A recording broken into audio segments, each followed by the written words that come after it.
Zoom करून घ्या.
Sir, तुम्ही जे चित्र काढलेले आहेत त्यातून मुलांनी काय संदेश घ्यावा असे तुम्हाला का वाटले?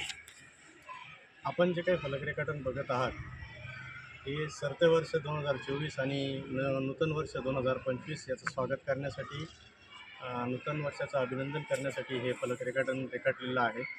आमचे नूतन माध्यमिक विद्यालय भाटगाव या शाळेत हे फलकरेखाटन रेखाटण्यात आलेले आहे.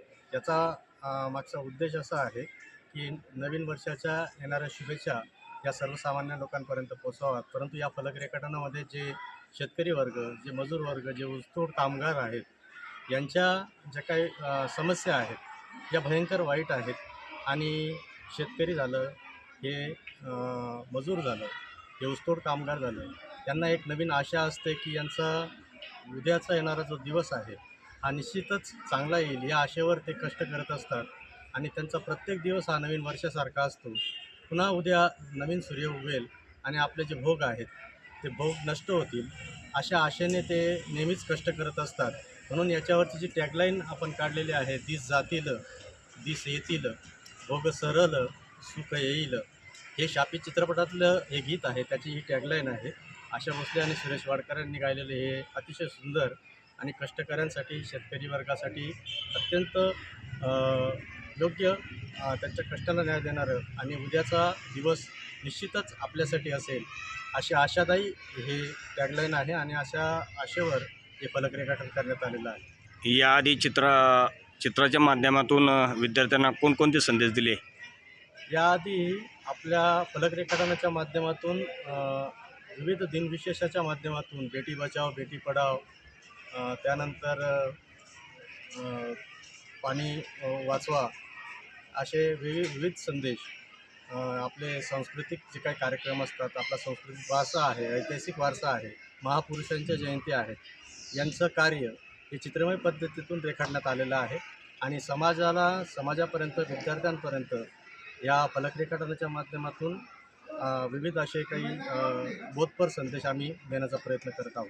एकूणच शाळेतील नवीन वर्षाची काय संकल्पना आहे? एकूणच शाळेतील विद्यार्थ्यांसाठी आणि पालकांसाठी हे याच्यातूनच बोध आहे. आणि नवीन वर्ष सर्वांना सुख समाधानाचा, आनंददायी आणि भरभराटीचं जावं आणि नवीन वर्षामध्ये विद्यार्थ्यांची उत्तरोत्तर याहीपेक्षा प्रगती होत राहो, हा संदेश या मागचा आहे.